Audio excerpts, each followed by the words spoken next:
One question that we get here at Grason-Stadler is how do I back up or restore my database from my HearSIM software?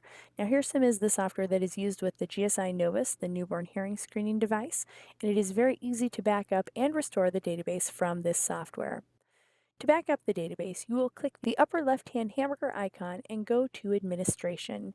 From Administration, you will select the Maintenance tab, and you can see that you have a couple of different options. Patient Database is the first option, and to back that up, you simply select Backup.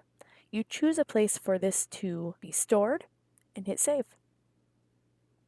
The backup will be complete, you can hit Close, and then your database will be stored in that location.